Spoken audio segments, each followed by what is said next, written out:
Hello, क्या हाल है बच्चों। उम्मीद है सब खैरियत से होगी और आपकी पढ़ाई लिखाई जो वो जोरों शोरों से चल रही होगी। जैसा कि आपको पता है, हम लोग कंटिन्यू किए हुए थे इल्म अचीवर के इस प्लेटफॉर्म पर एएमयू 11th एंट्रेंस साइंस के प्रीवियस ईयर क्वेश्चन की सीरीज को। ठीक है, मेरा नाम है मोहम्मद मुसब्बिर हसन और मैं आपको फिजिक्स के प्रीवियस ईयर क्वेश्चन को डिस्कस करवा रहा था और अब तक हमने लाइट के पार्ट 2 तक के हिस्से को कवर कर लिया था। ठीक है, ये जो लाइट चैप्टर है ये थोड़ा लेंदी है क्योंकि इसमें रिफ्लेक्शन और refraction of light and human I and the colourful world दोनों आता है, इसलिए इनका ये तीसरा पार्ट बन रहा है। अदरवाइज बाकी चैप्टर्स के लिए सिर्फ 2 ही पार्ट बने थे। ठीक है, तो देर न करते हुए आज की शुरुआत करते हैं। आज का हमारा हिस्सा है क्या? Light part 3। ठीक है, लाइट के पार्ट 3 को आज हम क्या करेंगे? कवर करेंगे। ठीक है, तो चलिए सीधे चलते हैं क्वेश्चन की तरफ। क्वेश्चन नंबर 1 जो है हमारे पास वो क्या कह रहा है कि a ray of light travels from air to glass। एक रे ऑफ लाइट ट्रेवल कर रही है एयर से ग्लास की तरफ। The angle of incidence is 45 degree, जिसका एंगल ऑफ इंसिडेंस 45 डिग्री है and the refractive index of glass is 1.5 और ग्लास की रिफ्रैक्टिव इंडेक्स 1.5 है। Then the angle of refraction will be, तो एंगल ऑफ रिफ्रैक्शन क्या होगा? यानी कि ये मान लो ग्लास है, ये क्या है? ग्लास है, इसकी रिफ्रैक्टिव इंडेक्स 1.5 है। लाइट रेज एयर से गिलास में जा रही है, एयर से ऐसे गिलास में जा रही है, इसका ये एंगल ऑफ इंसिडेंस 45 डिग्री है। ठीक है, लाइट रेज जब एयर से गिलास में जाएगी तो ऐसे टुवर्ड द नॉर्मल बेंड करेगी। तो कह रहा है ये वाला एंगल ऑफ रिफ्रैक्शन जो है ये कितना होगा, ये बताइए। कायदे से ये सवाल स्नेल्स लॉ का है, तो हम क्या कर लेंगे, इसके ऊपर स्नेल्स लॉ लगा देंगे। स्नेल्स लॉ लगाएंगे तो क्या लिखेंगे? ऐसे देखो, sine i by sine r equal to, अब एयर से लाइट गिलास में जा रही है तो क्या कहेंगे? Refractive index of glass with respect to air. ठीक है, अब सारे डेटा को यहां पर पुट कर दो। साइन आई का मतलब हो जाएगा साइन 45, साइन आर तो साइन आर ही छोड़ दो क्योंकि आर की वैल्यू निकालनी है। Refractive index of glass with respect to air क्या होगा? रिफ्रैक्टिव इंडेक्स ऑफ गिलास upon refractive index of air, है ना। गिलास की रिफ्रैक्टिव इंडेक्स 1.5 है, एयर की रिफ्रैक्टिव इंडेक्स 1 है, साइन 45 की वैल्यू 1/√2 है, ये हो जाएगा साइन आर। ठीक है, फर्दर हम क्या लिख लेंगे इसको? फर्दर हम इसको क्या लिख लेंगे? 1/√2 साइन आर इक्वल टू 15/10। 15/10 है ये। अगर इसको फर्दर कैंसिल करोगे तो कैंसिल करने पर आपको क्या मिलेगा? 5 3 = 15, 5 2 = 10। ठीक है, तो यहां से ये वैल्यू हो जाएगी साइन आर, देखो क्रॉस प्रोडक्ट करोगे तो ऐसे लिखिएगा ना, 3√2 साइन आर इक्वल टू 2, यानी कि साइन आर हो जाएगा हमारा, साइन आर हो जाएगा हमारा 2/3√2। अब देखो इस 2 को अगर हम कैंसिल करेंगे √2 से, ठीक है, ये जो 2 है एक्चुअली में क्या है? √2 × √2 है और नीचे एक √2 है, तो इसको जब कैंसिल करोगे तो एक √2 बच जाएगा इन दोनों में से। तो साइन आर की वैल्यू हो जाएगी √2/3। अब देखो ये जो वैल्यू है इसकी साइन की, ये किस एंगल के कोरिस्पोंडिंग है ये आपको पता नहीं होता है। ठीक है, तो मैं यहाँ पर एक बार बता दूं, एंगल को लिखने का ये भी एक तरीका होता है। जैसे अगर आपको वैल्यू आ गई sine theta equal to a/b, तो इस थीटा को यानी एंगल को लिखने का ये भी तरीका होता है साइन इनवर्स a/b। ये भी एक तरीका होता है एंगल को ही लिखने का, ये याद रखना है। ठीक है, समझ बात है? तो चलो इधर आ जाओ वापस से। तो ये वैल्यू कितनी हो जाएगी? r equal to sine inverse √2/3। ठीक है, क्वेश्चन नंबर 26 क्या कह रहा है कि an object of height 7 cm is placed at a distance of 12 cm from a convex lens of focal length 8 cm. Find the nature and the height of the image। तो कह रहा है कि एक कॉन्वेक्स लेंस है जिसकी focal length 8 centimetre है। Convex lens की फोकल लेंथ पॉजिटिव होगी, उसके सामने एक ऑब्जेक्ट रखा गया है 12 सेंटीमीटर की दूरी पर, सामने रखा गया है तो माइनस होगा, जिसकी हाइट यानी ऑब्जेक्ट की हाइट 7 सेंटीमीटर है। तो हमें बताना है हाइट ऑफ इमेज जो है वो कितनी होगी। ठीक है, दूसरा इमेज का नेचर क्या है, रियल है या इन्वर्टेड है। तो एक चीज तो देख लो, ऑब्जेक्ट जो है कहाँ रखा हुआ है, ध्यान दो, यहाँ पर फोकल लेंथ 8 सेंटीमीटर है, यानी सेंटर ऑफ कर्वेचर 16 सेंटीमीटर पे होगा, यानी ऑब्जेक्ट सेंटर ऑफ कर्वेचर और फोकस के बीच में है। ऑब्जेक्ट कहाँ है? ऑब्जेक्ट जो है ये हमारा, ये ऑब्जेक्ट कहाँ लाई कर रहा है? ये कहाँ लाई कर रहा है? Between centre of curvature and focus. और सेंटर ऑफ कर्वेचर और फोकस के बीच में जब ऑब्जेक्ट होता है कॉन्वेक्स लेंस में, इसका मतलब इमेज कैसी है, रियल एंड इन्वर्टेड है। तो इससे ये तो पता चल गया कि ये दो ऑप्शन तो गड़बड़ है, ठीक है, वर्चुअल वाले ऑप्शन जो है ये गड़बड़ है, ये इसका आंसर नहीं हो सकता, ठीक है। अब सवाल रहा कि हाइट ऑफ इमेज क्या है। हाइट ऑफ इमेज निकालने के लिए हम क्या कर लेंगे, मैग्निफिकेशन का रिजल्ट यूज कर लेंगे, ठीक है, मैग्निफिकेशन का रिजल्ट यूज कर लेंगे। मैग्निफिकेशन क्या होता है लेंस के लिए, height of image over height of object, है ना, height of image over height of object, या क्या यूज कर सकते हैं, v बाई यू, क्या यूज कर सकते हैं, v बाई यू। अब चूंकि आपको v नहीं पता है तो v यहां से कैलकुलेट कर लोगे, 1 by f equal to 1 by v minus 1 by u, ये हो जाएगा 1/8 इक्वल टू 1 बाय वी, और ये माइनस माइनस प्लस 1/12 हो जाएगा, क्योंकि ये नेगेटिव था ऑलरेडी यहाँ माइनस है तो ये ऐसा हो जाएगा। इसको इस तरफ ले आओ तो 1/8 minus 1/12 equal to 1 by v, LCM इसका 24 होगा, 8 3 ज़ा 24, ठीक है, 12 2 ज़ा 24 minus 2 that will become 1 by v. तो यहाँ से इस वाले हिस्से से हम कह सकते हैं कि 1/24 इक्वल टू 1 बाय वी है, यानी कि v की वैल्यू 24 सेंटीमीटर है ना। और ये पॉजिटिव आने का मतलब है कि कॉन्वेक्स लेंस अगर ऐसा है तो ऑब्जेक्ट इस तरफ है और इमेज इस तरफ है, ठीक है। चलो खैर आगे फर्दर सुनो। अब इन डेटा को यहाँ पुट कर दो। हाइट ऑफ इमेज आपको निकालनी है, हाइट ऑफ ऑब्जेक्ट दिया हुआ था 7 सेंटीमीटर, v दिया है 24, u दिया है -12, u दिया है -12, ये -12, तो 12 2 ज़ा 24 और ये -2 हो जाएगा, तो हाइट ऑफ इमेज हो जाएगा माइनस का 14 सेंटीमीटर। और ये नेगेटिव भी यही बता रहा है कि इमेज जो है ऑब्जेक्ट के रेस्पेक्ट में रिवर्स है, इसलिए हमारा करेक्ट आंसर जो है वो क्या हो जाएगा, real and height of image is 14 centimetre, ठीक है। चलो अगले सवाल की तरफ चलते हैं। Question number 27। क्वेश्चन नंबर 27 क्या कह रहा है, जरा इस सवाल को देखो। Which of the following material cannot be used to make a lens? इनमें से कौन सा मटेरियल का यूज हम नहीं कर सकते लेंस को बनाने के लिए। सबसे पहले तो यहाँ पर देखो ये गिलासा लिखा हुआ है, ये गलत है, ये है गिलास, ठीक है, ये क्या है, गिलास है। तो कह रहा है इनमें से किस मटेरियल का हम यूज नहीं कर सकते, किस चीज के लिए, किस चीज के लिए, लेंस को बनाने के लिए। तो देखो लेंस को बनाने के लिए क्या चाहिए, सबसे पहली बात तो मटेरियल ट्रांसपेरेंट होना चाहिए, ठीक है, मटेरियल क्या होना चाहिए, ट्रांसपेरेंट, यानी जिससे लाइट पास हो सके, ठीक है, समझ में आई बातें। दूसरा इसके पास 2 रिफ्रैक्टिंग सरफेस होना चाहिए, टू हैव 2 रिफ्रैक्टिंग सरफेस, ठीक है, and at least one of the surface should be curved। उनके 2 सरफेस में से कम एक सरफेस कर्व्ड होना चाहिए, यानी स्फेरिकल नेचर का। तीसरी बात है ना, refractive index of lens should be different from surrounding,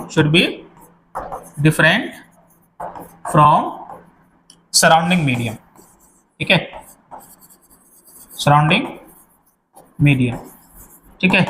ये देखो, हालांकि इतनी बातें पूछा नहीं है लेकिन मैं ये बता दिया हूं लेंस के अंदर क्या क्या खूबी होती है। एक तो क्या होता है, मटेरियल ट्रांसपेरेंट होगा, 2 रिफ्रैक्टिंग सरफेस होंगे जिसमें से 2 सरफेस में से एटलीस्ट एक सरफेस कर्व होना चाहिए, और इसकी रिफ्रैक्टिव इंडेक्स सराउंडिंग मीडियम से क्या होना चाहिए, डिफरेंट होना चाहिए, ठीक है। तो अब देखो गिलास, अब यहाँ मटेरियल की बात है तो मटेरियल, ये वाला मटेरियल ट्रांसपेरेंट नहीं होता है, यानी यही आंसर नहीं होगा। हमसे ये पूछा गया है can not be used to make lens, तो आंसर क्या हो जाएगा हमारा, क्ले हो जाएगा, ठीक है। चलो अगले सवाल की तरफ चलते। क्वेश्चन नंबर 29 क्या कह रहा है हमारा कि a boy 1.5 metre tall with his eye level at 1.38 meter before a mirror fixed on a wall. What should be the minimum length of the mirror so that he can view himself fully? ठीक है, मैं समझाता हूँ question क्या कह रहा है। कह रहा है कि एक लड़का है, ठीक है, ऐसे एक लड़का है जिसकी हाइट 1.5 मीटर है, उसकी हाइट कितना है, 1.5 मीटर है, और इसकी जो आई लेवल है, वो आई लेवल की जो ऊंचाई है वह 1.38 मीटर है, ठीक है।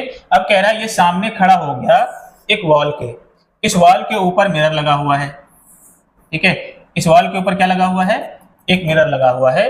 तो कह रहा है इस मिरर की लेंथ कम से कम कितनी होनी चाहिए ताकि ये लड़का अपनी पूरी तस्वीर इसके अंदर देख पाए। समझ में बात है, क्वेश्चन को विजुअलाइज कर पाए।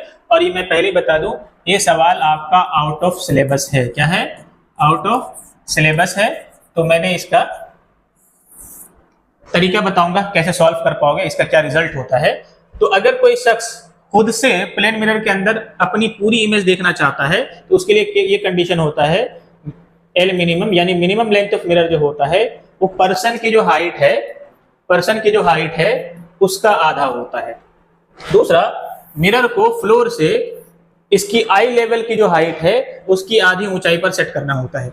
तो हमसे सवाल क्या पूछा गया है? मिनिमम लेंथ ऑफ मिरर, तो इस 1.5 का आधा करेंगे। अगर ये पूछा जाता कि कितनी हाइट पर सेट करना है मिरर को, तो फिर 1.38 का आधा करते। ठीक है, तो यहाँ पर हो जाएगा 1.5/2 यानी कि 0.75 मीटर। ठीक है, 0.75 मीटर, यानी कि करेक्ट आंसर हो जाएगा हमारा ऑप्शन नंबर सी। ठीक है, चलिए चलते हैं अगले सवाल की तरफ। नेक्स्ट क्वेश्चन हमारा क्वेश्चन नंबर 30। क्वेश्चन नंबर 30 क्या कह रहा है, इन बात को समझते हैं। क्वेश्चन नंबर 30 कह रहा है कि an erect image 3 times of the size of the object is obtained with a concave mirror of radius of curvature 36 cm. What is the position of the object from the mirror?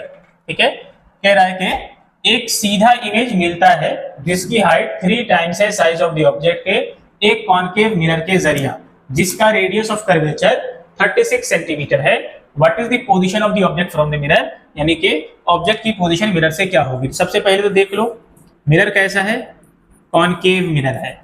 Mirror कैसा है? Concave mirror है। ध्यान से सुनते रहे ना मैं क्या क्या बोल रहा हूँ। कॉन्केव मिरर है तो उसकी फोकल लेंथ जो है, इसकी फोकल लेंथ जो है नेगेटिव होगी और रेडियस ऑफ कर्वेचर का आधा होगा, यानी माइनस का 18 सेंटीमीटर हो जाएगा। फिर उसके बाद क्या कह रहा है, इरेक्ट इमेज बना रहा है। इरेक्ट इमेज बनाने का मतलब है यानी 6th केस यूज हुआ होगा। कॉन्केव मिरर का कौन सा 6th केस यूज हुआ होगा। ठीक है, तो 3 times है, यानी कि मैग्निफिकेशन की वैल्यू +3 लेंगे। क्यों? क्योंकि 6th केस में जो मैग्निफिकेशन होता है, ठीक है, वो पॉजिटिव आता है और उसी केस में हमें सीधी इमेज मिलती है, यानी m की वैल्यू +3 है। अब आगे क्या कह रहा है, what is the position of the object from the mirror. ठीक है, तो ऑब्जेक्ट की पोजीशन मिरर से कितनी है, यानी u की वैल्यू कितनी है। ठीक है, तो देखो अब तो इसका एक तरीका यह है कि f और u दिया है तो क्या निकाल लो यहां से, नहीं f और m दिया है। ठीक है, तो अब f और m की मदद से क्या करेंगे, यहाँ मैग्निफिकेशन से u/v लिखो और फिर वहां से u और v का रिलेशन आएगा और फिर मिरर फॉर्मूले में डालो। या दूसरा तरीका यह है, मैंने बताया था m के बहुत सारे फॉर्मूले, ठीक है, क्लासरूम में, वो मैं यहाँ पर भी लिख दे रहा हूँ। ये होता था height of image over height of object, या -v/u, या मैंने बताया था f/f-u और f-v/f। ठीक है, तो मैं ये कह रहा हूं कि ये वाला जो रिजल्ट है, इस रिजल्ट को यूज कर लो, डायरेक्टली आपका u आ जाएगा। ठीक है ना, तो चलो देखते हैं इसको। m की वैल्यू क्या है, 3 है। f क्या है हमारा, ये है हमारा -18, तो -18 रख दो, यहाँ भी आ जाएगा -18। u हमें निकालना ही है, तो इसके अब इसका साइन अभी हम डिसाइड नहीं करेंगे। ठीक है, अब इसको क्रॉस प्रोडक्ट कर दो, तो ये हो जाएगा -54 -3u = -18। -54 को इस तरफ ट्रांसपोज करेंगे तो हो जाएगा -3u = -18 + 54। तो 54 में से 18 को घटाने पर कितना आएगा, 36 आ जाएगा, प्लस का u की वैल्यू हो जाएगी 36/-3 और ये हो जाएगा -12 सेंटीमीटर। -12 सेंटीमीटर का मतलब ये हुआ कि ऑब्जेक्ट जो है सामने रखा हुआ है मिरर के, ठीक है, 12 सेंटीमीटर की दूरी पर, यानी करेक्ट आंसर हो जाएगा हमारा ऑप्शन नंबर डी। ठीक है, चलिए आगे की तरफ चलते हैं। क्वेश्चन नंबर 31 क्या कह रहा है, क्वेश्चन नंबर 31 कह रहा है कि the power of A plano convex lens of refractive index 1.5 and radius of curvature 15 centimetre would be. ठीक है, कह रहा है कि एक प्लेनो कॉन्वेक्स लेंस है जिसकी रिफ्रैक्टिव इंडेक्स 1.5 है और रेडियस ऑफ कर्वेचर 15 सेंटीमीटर है। रेडियस ऑफ कर्वेचर 15 सेंटीमीटर है, तो उसकी पावर क्या होगी। देखो ये जो सवाल है, ये सवाल भी आपका आउट ऑफ सिलेबस है। ये सवाल भी क्या है, आउट ऑफ, ये सवाल भी क्या है आपका आउट ऑफ सिलेबस है। ठीक है, ये 12th क्लास का सवाल है। ठीक है, लेकिन आपके 11th इंटरेस्ट में पूछ लिया गया है। इसके पीछे क्या लॉजिक है वो मैं बता दे रहा हूँ। ये सवाल जो है एक्चुअली में हमारा ये है लेंस मेकर फॉर्मूले का। किसका, लेंस मेकर फार्मूले का सवाल है। लेंस मेकर फार्मूला क्या कहता है कि मान लो जैसे ये कोई लेंस है, लाइट रेज इसमें इधर से इधर की तरफ जा रही है, पहला रिफ्लेक्शन इधर हुआ, दूसरा रिफ्लेक्शन इधर हुआ, तो पहले जिस पे रिफ्लेक्शन हुआ उसकी रेडियस ऑफ कर्वेचर को कहेंगे R1, इस पे बाद में हुआ उसकी रेडियस ऑफ कर्वेचर को कहेंगे R2, मटेरियल की रिफ्लेक्टिव इंडेक्स को कहेंगे म्यू। ठीक है, तो अब यहाँ पर लेंस मेकर फॉर्मूला होता है 1/f equal to refractive index of lens with respect to medium -1 into 1/R1 minus 1/R2। ये होता है, ये लेंस मेकर फॉर्मूला होता है। इसमें R1 R2 वगैरह को ऐसा यूनिट में रखोगे तो वो ये 1/f की वैल्यू आएगी, और ये 1/f क्या होता है, पावर होता है। इस फॉर्मूले का हम लोग यूज करते हैं लेंस की डिजाइनिंग के वगैरह के लिए, इसलिए हम इसको कितना पावर वगैरह होगा इसलिए हम इसको लेंस मेकर फॉर्मूला बोलते हैं। ठीक है, समझ बात है। तो ये रिजल्ट अगर आपको याद है तभी इसको क्या कर पाएंगे, आप क्वेश्चन को कर पाएंगे। ठीक है, चलो अब यहाँ पर सवाल पे आते हैं। क्या कह रहा है, the power of A plano convex lens. Plano convex lens का मतलब एक सरफेस प्लेन है, दूसरा सरफेस कॉन्वेक्स है। ठीक है, इसकी रिफ्रैक्टिव इंडेक्स 1.5 है, बाहर का नहीं दिया है तो एयर मान लो। ठीक है, ठीक है। अब इसमें दो सरफेस है, एक सरफेस तो ये है, इसको R1 बोलेंगे तो ये R1 इनफाइनाइट है, और जबकि R2 क्या है, माइनस का 15 सेंटीमीटर है। माइनस क्यों लिखा उसके पीछे भी लॉजिक है। देखो लाइट रेज अगर इधर से आई और इधर की तरफ गई है तो इसका मतलब ये वाला सेंटर ऑफ कर्वेचर इधर कंप्लीट होगा। ठीक है, इसका सेंटर ऑफ कर्वेचर इधर कंप्लीट होगा, तो ये इंसिडेंट रे के अगेंस्ट होगा, तो R2 की वैल्यू नेगेटिव होगी। क्लियर। अब इनको हम क्या कर देंगे, इस फॉर्मूले के अंदर सब्स्टिट्यूट कर देंगे। इस चीज को हम लोग इस फॉर्मूले के अंदर सब्स्टिट्यूट कर देंगे। ये वैल्यू हो जाएगा P equal to 1/f, 1/f का मतलब पावर ही होगा। ठीक है, ये refractive index of lens with respect to medium, तो लेंस की रिफ्रैक्टिव इंडेक्स 1.5 है, अपॉन एयर की रिफ्रैक्टिव इंडेक्स 1 है, -1 1/R1, R1 क्या है, इन्फिनिटी, -1/R2। R2 देखो 15 सेंटीमीटर दिया है, तो मीटर में होगा ये माइनस का 0.15 मीटर, है ना, ये होगा इतना मीटर, है ना, ऐसा यूनिट में रखेंगे तो ऐसा होगा। इतनी बातें समझ में आ गई है।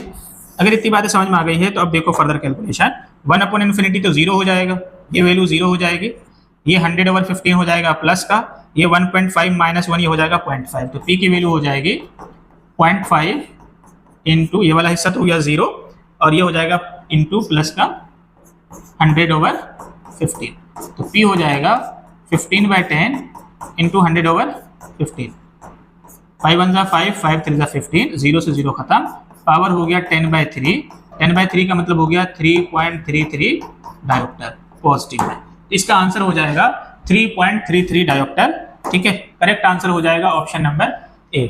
कोई डाउट यहाँ तक, है ना? अगर कोई डाउट नहीं है तो इसको देख लो दोबारा से। ठीक है, और ये याद रखना लेंस मेकर फॉर्मूला, तभी ये सवाल बन पाएगा। और मैंने बताया है ये आउट ऑफ सिलेबस है, 12th क्लास का सवाल है, 2016 में इन्होंने पूछ लिया था। ठीक है, तो आप कुछ नहीं कर सकते, कभी कभी ऐसे एमयू जो है इस तरीके की हरकत करता है, बाहर से सवाल पूछ लेता है। ठीक है, तो इसीलिए प्रीवियस ईयर क्वेश्चन करना जरूरी है, ताकि जो सवाल एक बार रिपीट कर चुका है वैसे सवाल अगर दोबारा आए तो आप करके जाएं और उसका थोड़ा बहुत तरीका आपको पता हो कि सवाल कैसे सॉल्व होगा। चलते हैं आगे क्वेश्चन नंबर 32 की तरफ। 32 क्वेश्चन नंबर 32 बहुत आसान है, ये रिपीटेड क्वेश्चन है। कह रहा है कि the power of a concave lens of focal length 2 metre. एक कॉन्केव लेंस है, उसकी पावर 2 मीटर है, तो फोकल लेंथ 2 मीटर है कॉन्केव लेंस की। तो फोकल लेंथ अगर 2 मीटर है तो पावर क्या हो जाएगा, 1/f इन मीटर, ये हो जाएगा 1/-2, दैट विल बिकम माइनस का 0.5 डायोप्टर। तो करेक्ट आंसर हो जाएगा माइनस का 0.5 डायोप्टर। ठीक है, चलिए अगले सवाल की तरफ चलते हैं। क्वेश्चन नंबर 32 क्या कह रहा है? क्वेश्चन नंबर 32 क्या कह रहा है कि इन फिगर, ये क्वेश्चन जो है ये गड़बड़ है। ठीक है, क्वेश्चन नंबर 33 जो है गड़बड़ है। कह रहा है इन फिगर, यहाँ तस्वीर है ही नहीं, where the image can be seen. ठीक है, तो इसको देख लेना, माफी चाहता हूँ इस चीज के लिए, क्योंकि यहाँ डायग्राम जो है वो गायब है, तो बगैर उसके हम आंसर नहीं बता सकते। ठीक है, तो ये गलती हो गई है इनसे। ठीक है, क्वेश्चन नंबर 34, क्वेश्चन नंबर 34 क्या कह रहा है, the splitting of light into its component colour is called. Light का स्प्लिट होना अपने कंपोनेंट कलर में क्या कहलाता है?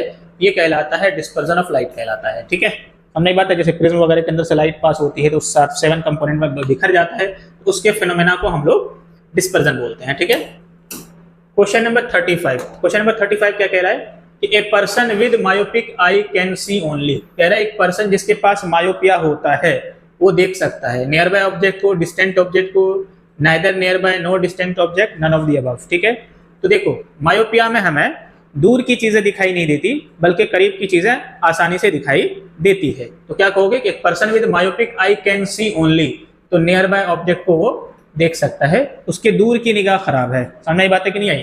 ठीक है, ये बहुत आसान है, human I and the colourful world से आया था ये सवाल। नेक्स्ट है क्वेश्चन नंबर 36। क्वेश्चन नंबर 36 क्या कह रहा है? Which diagram shows the defect of hypermetropia, इनमें से कौन सा डायग्राम हाइपरमेट्रोपिया को बताता है? अब इस सवाल से भी पता चल रहा है कि एनसीईआरटी के अंदर जो डायग्राम वगैरह है, रे डायग्राम ह्यूमन आई के अंदर, उनसे भी सवाल बनते हैं। तो अब देखो हाइपरमेट्रोपिया में क्या होता था कि हमें करीब की चीजें नहीं दिखती थी, है ना, करीब की चीजें नहीं दिखती थी। ठीक है, उसको करेक्ट करने के लिए हम कॉन्वेक्स लेंस लगाते थे। क्यों लगाते थे? क्योंकि उसमें लाइट रेज जो आसपास से आती थी वो रेटिना के पीछे इंटरसेक्ट कर जाती थी, है ना। अब रेटिना के पीछे इंटरसेक्ट करती थी तो इसलिए हम क्या करते थे, यहाँ रास्ते में कॉन्वेक्स लेंस लगाते थे ताकि लाइट को थोड़ा कन्वर्ज कर दे और रेटिना से इमेज कहाँ पर इंटरसेक्ट करे, मतलब लाइट रेज कहाँ इंटरसेक्ट करे, रेटिना पर इंटरसेक्ट करे, है ना। तो इसलिए ये वाला जो डायग्राम था ये एक्चुअली में किसके लिए था? हाइपरमेट्रोपिया के लिए था। जबकि मायोपिया में क्या होता था, लाइट रेज रेटिना के सामने इंटरसेक्ट कर जाती थी, इसलिए डाइवर्जिंग लेंस का यूज करते थे, कॉनकेव लेंस का। ठीक है, कोई डाउट यहां तक?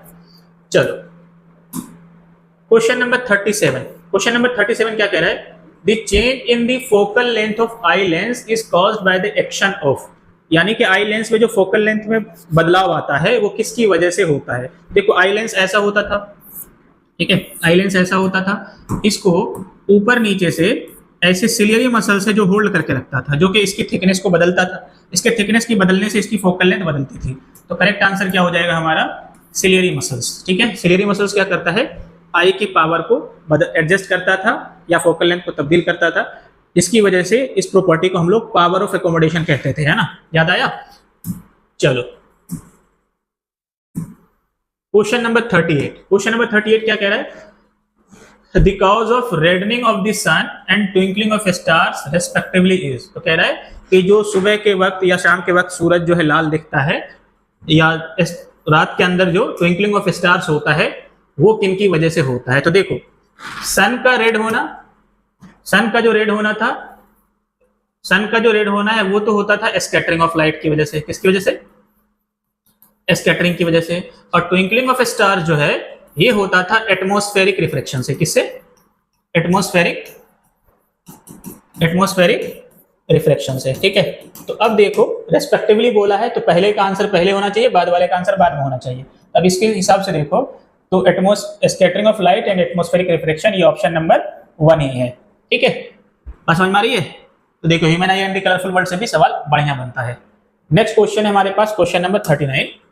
कह रहा है कि if the object is placed between centre of curvature and focus, अगर ऑब्जेक्ट को सेंटर ऑफ कर्वेचर और फोकस के बीच में रखेंगे, the position of image by the concave mirror is, तो कॉनकेव मिरर के जरिए उसकी तस्वीर कहां बनेगी? ऐसे कॉनकेव मिरर होता था ना, ठीक है, उसमें ऑब्जेक्ट को कहां रखा गया है?